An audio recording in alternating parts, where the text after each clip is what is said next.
Marcos capítulo 12, é o texto que vamos ler nesta noite, expor nesta noite. Nós iremos até o versículo 12 deste mesmo capítulo.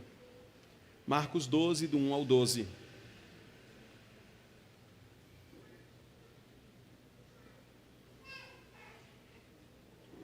Marcos capítulo 12, do 1 ao 12. A gente prossegue no nosso intento neste mês de janeiro, que é expor algumas parábolas de Jesus. Enquanto você abre, eu informo que o pastor Isaías está de férias e retorna já esta semana às atividades normais da igreja. Peço aos irmãos que orem pela RO do PRIM, que acontecerá no próximo fim de semana, nos dias 24 e 25. Esteja em oração pelo nosso presbitério. Vamos à leitura do texto, meus irmãos. Diz assim: depois entrou Jesus a falar por parábolas. Um homem plantou uma vinha, cercou-a de sebe, construiu um lagar, edificou uma torre, arrendou-a a uns lavradores e ausentou-se do país. No tempo da colheita, enviou um servo aos lavradores para que recebesse deles o fruto da vinha. Eles, porém, o agarraram, espancaram e o despacharam vazio. De novo, lhes enviou outro servo, e eles o esbordoaram na cabeça e o insultaram. Ainda outros lhes mandou, e a este mataram. Muitos outros lhes enviou, dos quais espancaram uns e mataram outros. Restava-lhe ainda um, seu filho amado. A este lhes enviou, por fim, dizendo: respeitarão a meu filho. Mas os tais lavradores disseram entre si: este é o herdeiro. Ora, vamos, matemo-lo e a herança será nossa. E agarrando-o, mataram-no e o atiraram para fora da vinha. Que fará, pois, o dono da vinha? Virá, exterminará aqueles lavradores e passará a vinha a outros. Ainda não leste esta escritura? A pedra que os construtores rejeitaram, essa veio a ser a principal pedra angular. Isto procede do Senhor e é maravilhoso aos nossos olhos. E procuravam prendê-lo, mas temiam o povo, porque compreenderam que contra eles proferia esta parábola. Então, desistindo, retiraram-se. Meus irmãos, falemos com o Senhor em mais uma palavra de oração. Ó Deus, estamos diante de Sua palavra. Obrigado porque temos o privilégio de agora ouvirmos o Senhor falar conosco, nos instruir, exortar por meio desse texto. Fale conosco, nos dê a iluminação necessária para compreendermos o que o Senhor tem a nos dizer por meio dele. Em nome do Senhor Jesus. Amém. Você já ouviu a expressão: vai dar tudo certo, afinal de contas, Deus é brasileiro? Você já ouviu isso? Algumas pessoas usam essa expressão para dizer: Deus está do nosso lado. Não importa como estamos, não importa nada. Deus até se parece com a gente. No final dá tudo certo porque Ele torce pelo nosso time. Ele é um dos nossos. Na linguagem dos adolescentes, Ele é nosso parça. Ele é nosso colega. Essa expressão quer dizer isso. Ignora quem Deus é e tenta ajustá-lo à nossa realidade. Ele é um dos nossos.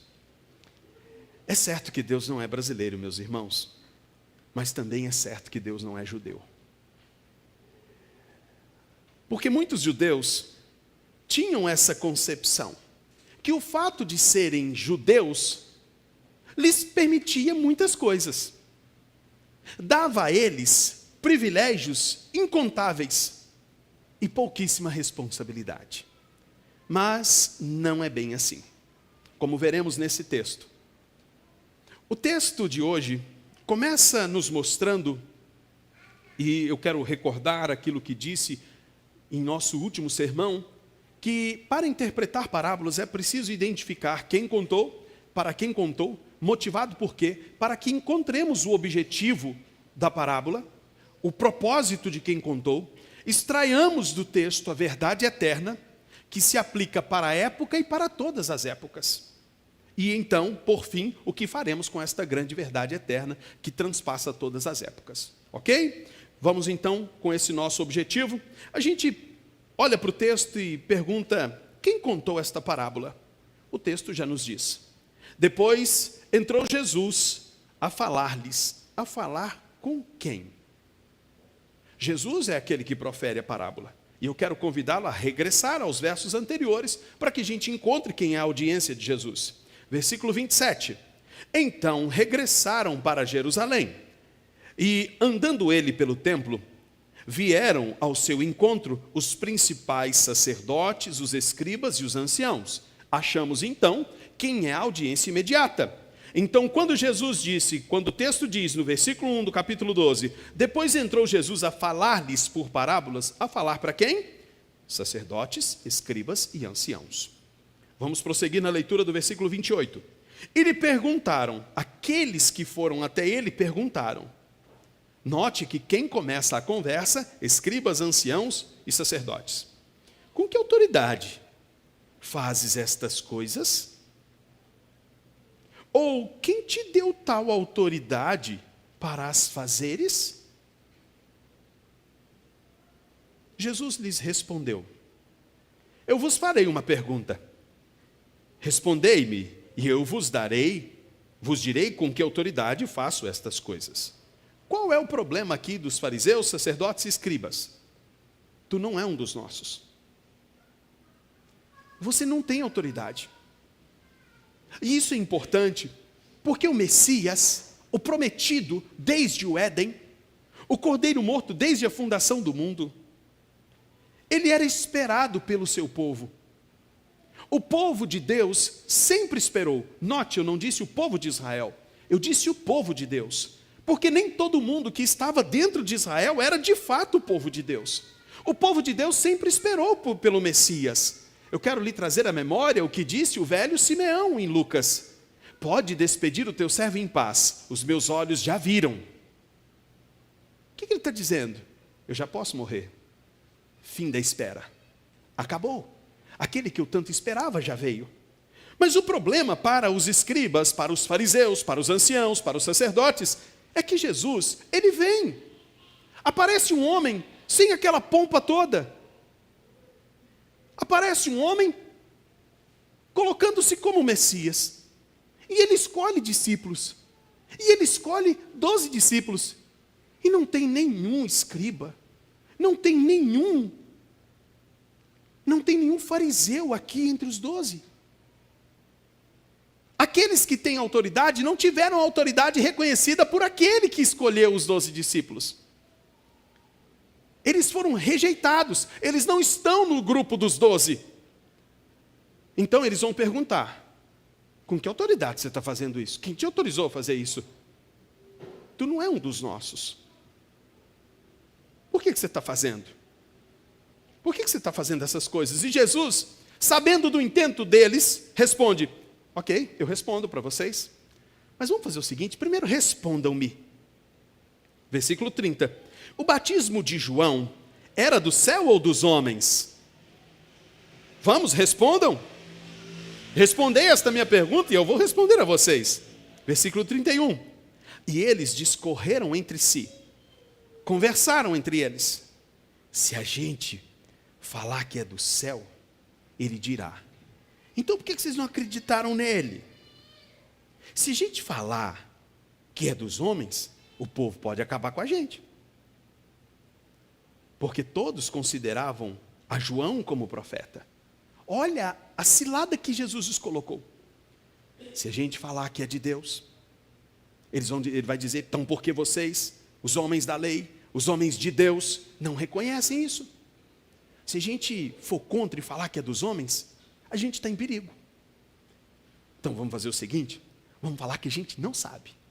Então vão até Jesus. Então responderam a Jesus: não sabemos. Jesus, por sua vez, lhes disse: nem eu tampouco vos digo com que autoridade eu faço essas coisas. Não tem resposta para mim, não tem resposta para vocês. Só uma pausa. Eu acho Jesus fascinante quando faz isso. Meus irmãos, às vezes a gente lendo pensa assim, agora pegaram Jesus, né? E Jesus, Deus que é, conhecendo todas as coisas, surpreende os homens. E surpreendeu aqui. A resposta que vocês querem? Ficarão sem. Mas Jesus não perde a oportunidade. Jesus então começa a contar uma parábola para eles. Eu tenho uma parábola para vocês. E ele conta: um homem plantou uma vinha. Eu vou resumir para você essa parábola. Um homem plantou uma vinha. Ele preparou essa vinha. Ele cercou essa vinha. Sabe a cerca. Seja com pedras, com cercas vivas, ele cercou essa vinha. Ele construiu um lagar, onde as uvas eram amassadas e escorriam para um recipiente apropriado. Esse homem, o dono da vinha, ele então constrói uma torre nessa vinha. Essa torre servia para a pessoa ficar vigiando, tomando conta da vinha, servia de abrigo, servia para armazenamento também da produção, para guardar ferramentas, seria o almoxerifado, por assim dizer. E esse homem então arrenda a vinha para os trabalhadores, os lavradores. Naquela época, uma vinha demorava cerca de 5 anos para produzir. Nós não sabemos se essa vinha era uma vinha nova, como era. Lembre-se do estilo de parábolas. Todos os detalhes que a gente quer responder não é o propósito de quem está contando, ok? Então vamos prosseguir. Esse homem então planta uma vinha, arrenda, assina contrato, olha quantos % e entrega para os lavradores. Chegado o tempo da colheita, a época do retorno, o dono da vinha então manda voltar, manda ir até lá um de seus servos. Vai lá e recebe o dinheiro dos meieiros, dos arrendatários, dos locatários. Então, eles pegaram esse homem, agarraram, versículo 3, espancaram, bateram nele e mandaram ele embora vazio. Mandou outro e mataram ele. Mandou outros, mataram uns, espancaram outros. Todos os enviados foram espancados, alguns foram mortos. Quem é, nesta parábola, o dono desta vinha? Eu quero que você volte comigo os olhos para o Salmo 80. O que Jesus está falando? Salmo 80.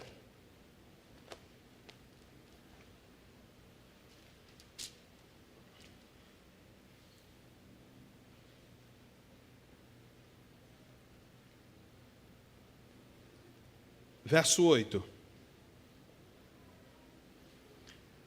Trouxeste uma videira do Egito, expulsaste as nações e a plantaste.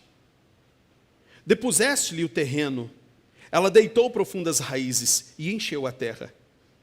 Com a sombra dela os montes se cobriram e os seus sarmentos, os cedros de Deus.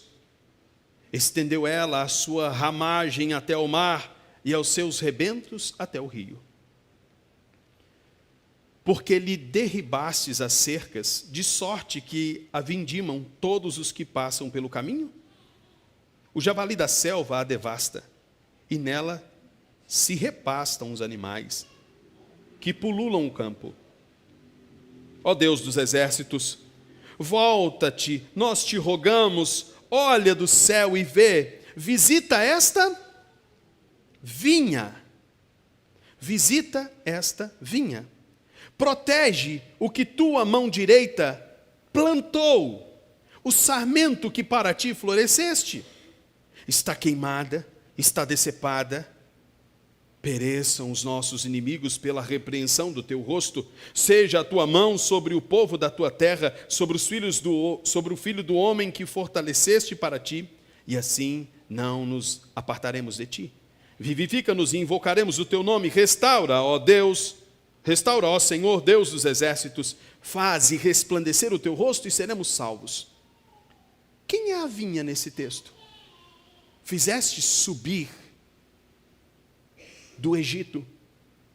O Senhor mesmo plantou, tirou as nações e preparou uma terra para plantar essa vinha. A vinha é Israel. Israel é a vinha. Israel é um povo criado por Deus. Deus criou Israel. Israel deveria ser para as outras nações um sacerdote, aquele que fosse o mediador entre as nações e Deus. Israel usufruía de privilégios. Com Israel estavam os oráculos de Deus, a lei, as promessas. De Israel nasceria o Salvador. Israel é esta vinha. Vamos comigo para Isaías capítulo 5, vamos conferir mais uma vez. Isaías capítulo 5. Isaías capítulo 5.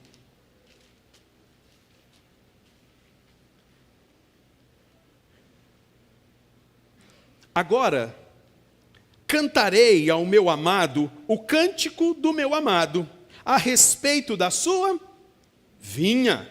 O meu amado teve uma vinha, num outeiro fertilíssimo. Sachou-a, limpou-a das pedras, e a plantou de vides escolhidas. Edificou no meio dela uma torre e também abriu um lagar.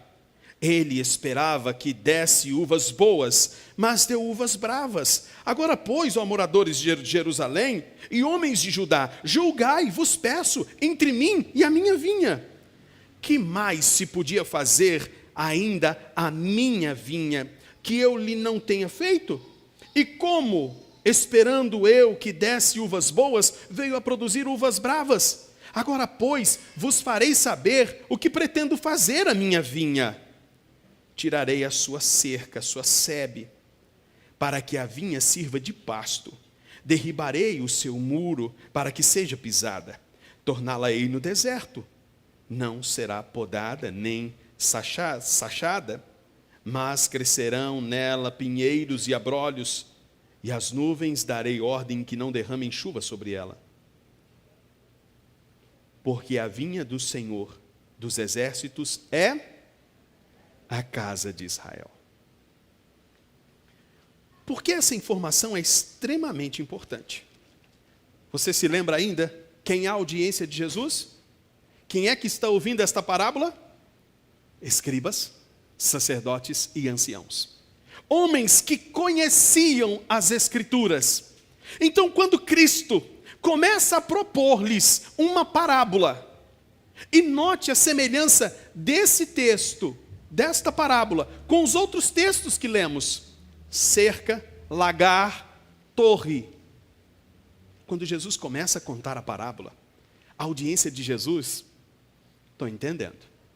Não é algo estranho. Jesus não traz algo estranho para eles. Eles estão compreendendo que Jesus está falando de Israel. Jesus então conta-lhes essa parábola. Jesus diz que Israel é dele. Israel é de Deus. E eles compreendem, certo? Certamente Israel é de Deus. Israel é a vinha do Senhor. Deus é o dono dessa vinha. Deus então deixou pessoas para cuidarem desta vinha, vinha que pertence ao Senhor. E ele diz, o Senhor emprestou esta vinha, fez ali um contrato e deixou homens para cuidar desta vinha. Porém, deixa eu contar para vocês a parábola. Sacerdotes, anciãos e escribas, deixa eu contar a parábola para vocês. Israel, a vinha de Deus, preparada por Ele, plantada por Ele, o Senhor colocou trabalhadores sobre eles, sobre esta vinha. A vinha pertence ao Senhor. Israel é o povo que Deus chamou. Como disse, um povo cheio de privilégios. O Salvador vem de lá, a lei foi dada a eles, o Senhor se revela. Contudo, Israel, meus irmãos, distanciou-se de seu propósito, como lemos em Isaías 5. O que aconteceu? A vinha toda preparada não produziu bons frutos. Eu vou tirar a cerca. Eu vou deixar os javalis comerem. Eles vão pastar a vinha que eu plantei. Por quê? Porque a vinha não deu o fruto que era para dar. No Salmo que lemos, no Salmo 80, a mesma coisa.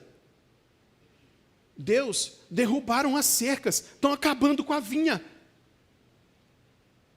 Israel deixou de ser aquilo que deveria. E aqui um ponto importante. Nós precisamos estar atentos a uma idolatria que existe hoje com Israel. Tem gente que acha que Israel é tudo. Deveria vir escrito assim na Bíblia, porque todos pecaram, exceto Israel, e destituídos estão da glória de Deus. Eu me lembro que certa vez, conversando com um amigo dispensacionalista, eu fui até um pouco irônico com ele. Eu disse assim, já que Israel está salvo porque é Israel, só o fato de ser Israel já significa que está salvo?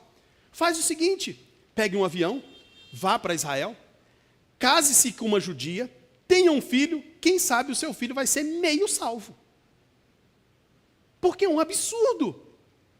Essa idolatria com Israel, como se Israel fosse hoje, assim, igual a igreja. Israel, irmão, vai chegar o tempo de Israel. O tempo de Israel chegou quando o Messias nasceu.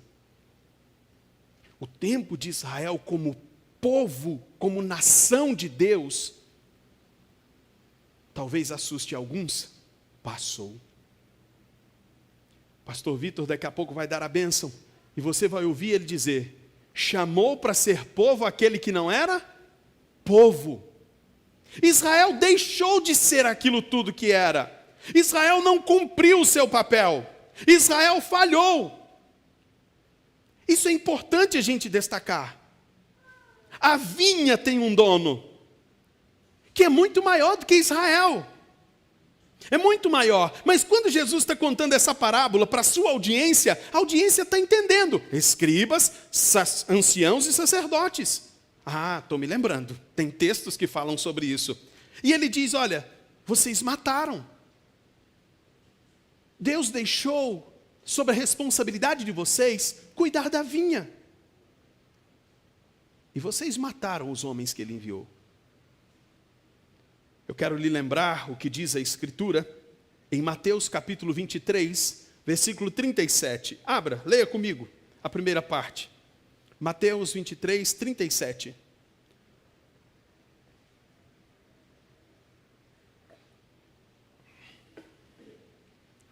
Diz assim, Jerusalém, Jerusalém, que mata os profetas e que apedreja os que te foram enviados. Vou ler de novo. Jerusalém, Jerusalém, que mata os profetas e apedreja os que te foram enviados. Volte os olhos para o contexto anterior que eu li com vocês. Quando eles fazem uma pergunta para Jesus, o que Jesus propõe para eles? Uma outra pergunta. Qual o teor dessa pergunta de Jesus? O batismo de João. João, o Batista. Esse profeta morreu. E logo depois Jesus vai contar que aqueles que cuidam da vinha faziam o que com os profetas? Com os enviados do dono da vinha? Matava. Irmãos, eles estão entendendo o que Jesus está dizendo. Jesus está dizendo para eles, através desta parábola, vocês roubaram, querem possuir uma herança que não lhes pertence. Vocês querem a vinha para vocês. E o dono da vinha, que não lhes deu a vinha, enviou para vocês em mensageiros, emissários, arautos. E o que vocês fizeram com eles? Mataram. Isso à luz da pergunta que foi feita para eles, inclusive João, o Batista. Vocês mataram. Essa parábola não é algo distante da realidade de vocês. Vocês mataram os profetas. Vocês fizeram isso. Vocês que eram responsáveis por cuidar da vinha, querem roubá-la de Deus. E o texto prossegue. Não bastasse matar uns, apedrejar outros. Não bastasse matar os profetas, jogá-los em cisternas. Não bastasse persegui-los. Não bastasse fazer com que eles corressem para cavernas. Não bastasse persegui-los. O dono da vinha, a quem a vinha pertence, por fim decidiu mandar o seu filho. E enviando o seu filho, o herdeiro, enviando o filho amado, pensando, a este respeitarão, os lavradores disseram, é o herdeiro. Ora, vamos matá-lo. Se ele é o herdeiro e nós matamos o herdeiro, não há herdeiro. A terra é nossa. E agarrando-o, mataram-no e o atiraram para fora da vinha. Vocês, os lavradores, se fosse dar um nome para esta parábola, se fosse um filme, seria Parábola da Vida Real. Está diante deles. Agora mataram João Batista, e agora o filho vem, vocês querem matá-lo. E observe que o embate de Jesus com eles está cada vez mais severo. No final desse texto, nós vamos ver que eles queriam prendê-lo. Já começam a arquitetar o fim do filho. E ele diz, que fará, pois, o dono da vinha? O que vocês acham que ele fará com os lavradores maus? Virá e exterminará aqueles lavradores e passará a vinha a outros. O juízo de Deus virá sobre os lavradores maus. Escribas, sacerdotes e anciãos, escutem. O dono da vinha não vai deixar que a maldade que fizeram aos profetas, aos emissários e ao filho, fique impune.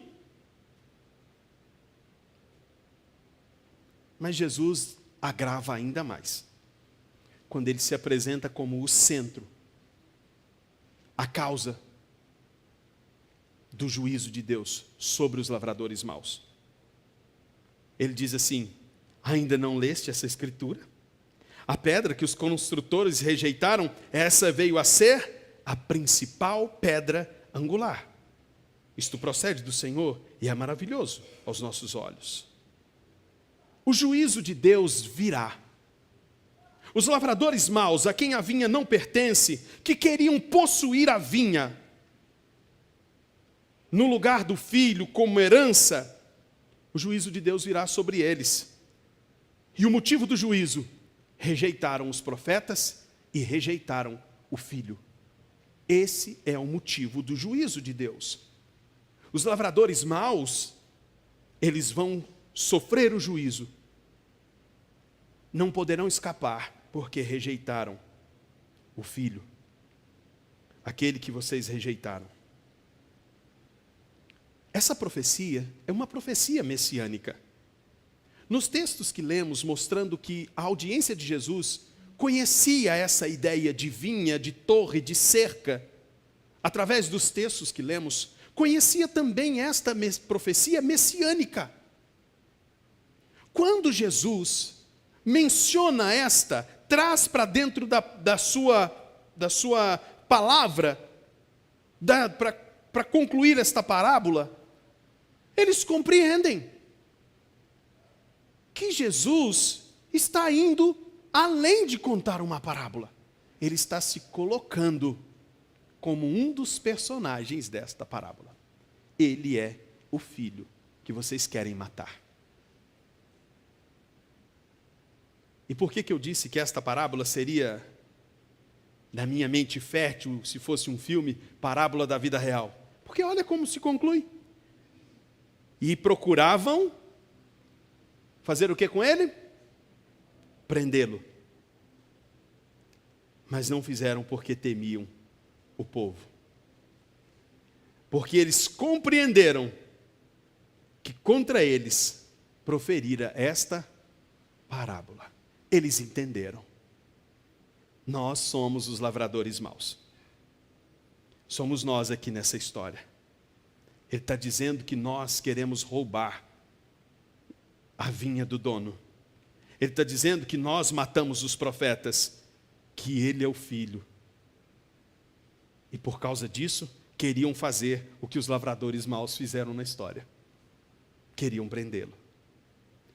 Daí para frente, cada vez mais, o embate fica mais evidente.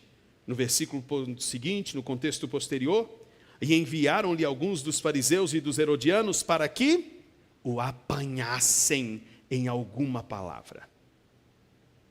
Eles queriam cumprir a parábola mesmo rejeitando serem participantes dela. O motivo, meus irmãos, do juízo de Deus sobre eles é rejeitarem o Filho. Israel deixou de ser a vinha de Deus. Israel é muito pequeno, essa vinha é ampla. E à luz das Escrituras, e o texto vai acrescentar isso, e não pense que eu passei por esse detalhe despercebido, o texto vai dizer que ele passará o cuidado desta vinha para outros. Esta vinha, e no texto paralelo de Mateus vai acrescentar isso, o reino de Deus. A vinha é muito maior do que Israel como nação. A vinha é o reino de Deus, que foi passado aos cuidados de outro. Veio para o que eram seus, mas os seus não receberam, mas a todos quanto receberam, deu-lhes o direito de serem feitos filhos de Deus. Eis outro nesta noite anunciando o Evangelho. Eis outros assentados ouvindo, outros que não eram povos, mas agora, que não era povo, mas agora é povo de Deus. Israel, meus irmãos, nação, não é o reino de Deus. Meus irmãos, Israel não é igreja. Não há dois povos caminhando em paralelo. Há um só povo, composto agora por judeus e gentios. E como disse o pastor Vitor hoje de manhã, falando sobre Jonas, era difícil acreditar que a salvação ia para além dos limites de Israel. Era difícil acreditar em salvação para gentios, embora sempre foi esse o propósito de Deus, alcançar os gentios. Em ti serão benditas todas as famílias da terra. Ia para muito além. Mas esses homens achavam que a herança era deles. E a herança não pertence a ninguém, senão ao Filho. O reino de Deus, meus irmãos, não pode ser tomado na força da genealogia. Ninguém pode fazer parte do reino de Deus porque é homem ou mulher. Ninguém pode fazer boas obras a fim de se tornar parte do reino de Deus. Ninguém. O único meio para fazer parte do reino de Deus é receber o Filho como o herdeiro. Ninguém pode se salvar. Ninguém pode fazer parte do reino de Deus se não for por meio do Filho. E olha o que a Bíblia diz. somos herdeiros ou co-herdeiros? Jesus é herdeiro, nós somos co-herdeiros com Cristo. A herança que recebemos, meus irmãos, é somente por causa do Filho. Ninguém recebe a herança, ninguém recebe vida eterna, ninguém faz parte do reino de Deus porque é bom, ou talvez esteja muito confortável nessa noite ouvir falando de judeus, mas ninguém recebe a herança por ser presbiteriano desde pequenininho. Ninguém recebe a herança porque é crente há tantos anos. Ninguém se torna co-herdeiro porque no fundo Deus viu que havia um pouco de fé no coração, mas é a despeito da incredulidade, é a despeito da depravação total do indivíduo, é a despeito da sua escravidão, do amor ao pecado. Você só está sentado aqui hoje, e eu só estou pregando aqui hoje por causa do Filho. E eu quero lhe lembrar o que diz o Salmo 2. Deixai-vos advertir, juízes, príncipes, reis, sejam prudentes, beijai o Filho para que não se irrite e não pereçais no caminho, porque em breve se lhe inflamará a ira. Não existe um meio termo aqui. Ou se é um, ou se é outro. Ou se é o lavrador mau, ou se é aquele outro a quem foi dado. Não existe um meio termo. Ou você já faz parte do povo de Deus por meio do Filho e agora é povo de Deus, ou se em breve lhe inflamará a ira contra você. Ou em breve o dono da vinha exterminará aqueles lavradores. Chegará um tempo em que o juízo de Deus virá. Aqueles que confiam na justiça própria. Aqueles que dizem, não, no fundo eu tenho bom coração. Aqueles que dizem, não, eu faço tudo certo, vou à igreja ao domingo, faço minha obrigação, eu faço isso, eu faço aquilo, então se tem alguém que Deus vai levar, sou eu para a vida eterna. Não, não é esse o motivo.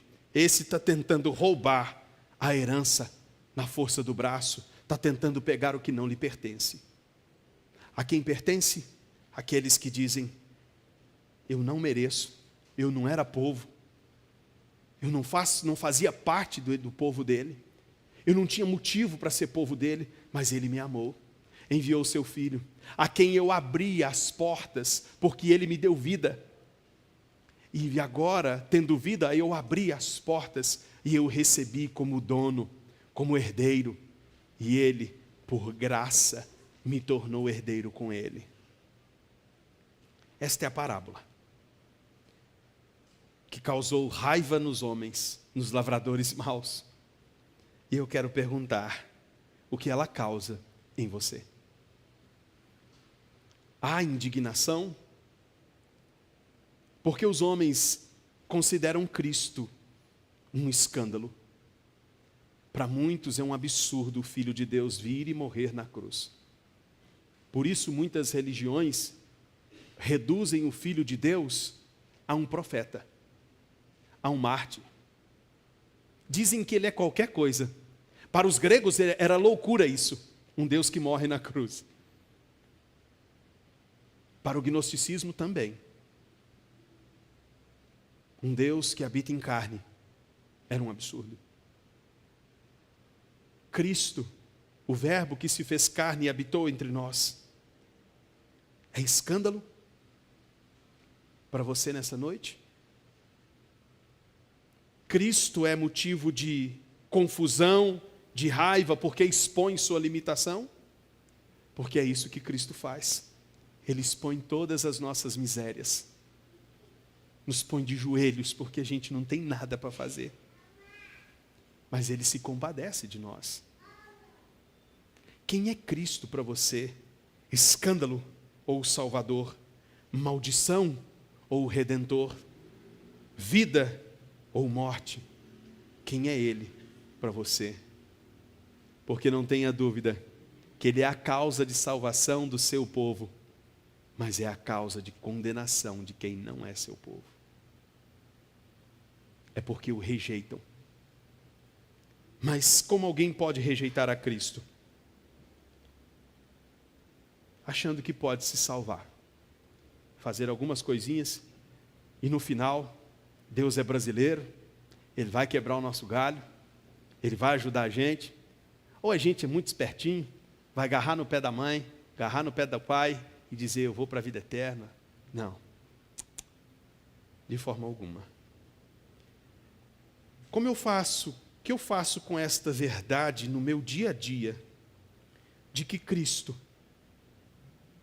é o Filho de Deus, o único meio pelo qual é possível herdar, se tornar co-herdeiro da vinha? Como eu faço para não rejeitar a Cristo? É no dia a dia.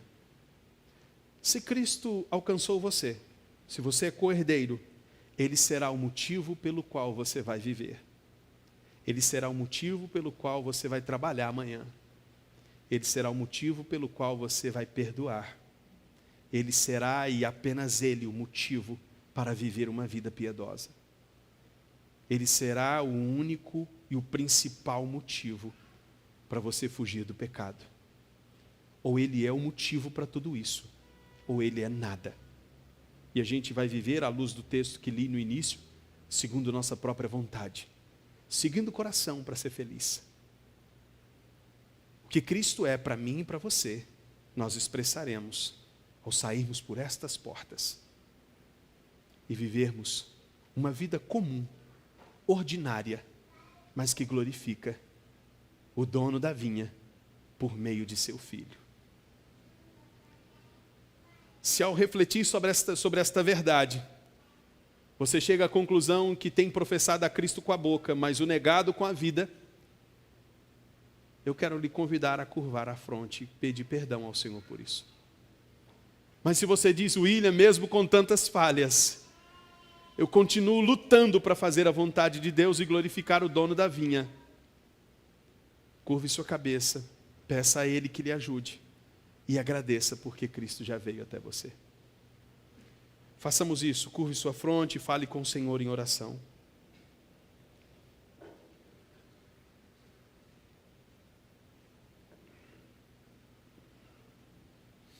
Deus, obrigado porque o Senhor nos fez seu povo e não éramos. O Senhor nos fez seus filhos e éramos seus inimigos. O Senhor nos amou e nós o odiávamos. O Senhor transformou nossa realidade terrena e principalmente eterna. Nos deu uma herança, tudo isso por meio de seu Filho, a quem recebemos depois de termos vida, a quem recebemos de bom grado. Obrigado, Senhor. A salvação ultrapassa os limites de nações. Não há quem possa dizer que esse ou aquele será salvo, porque a salvação pertence ao Senhor. E o Senhor nos deu salvação. Recebemos o teu Filho, que graciosamente veio até nós. Agora pedimos que o Senhor nos ajude a viver, a peregrinar por este mundo de forma piedosa, de forma digna, com o Evangelho que veio até nós, que nos alcançou. Ajude-nos como homens a sermos bons maridos, bons pais, bons trabalhadores, para a glória do teu nome. Ajude as mulheres aqui nesta noite a serem boas esposas, boas mães, boas trabalhadoras, para a glória do teu nome também. Ajude crianças e adolescentes, todo o seu povo alcançado, Senhor, a viver para a sua glória. Alcance aqueles que têm rejeitado o seu Filho. Que eles ouçam a pregação do Evangelho e sejam chamados aqueles que foram eleitos desde os tempos eternos. É o que te pedimos nesta noite, te agradecendo pelo privilégio de agora sermos seu povo, por meio do teu Filho Jesus. Amém. Graças a Deus. Pastor Vitor.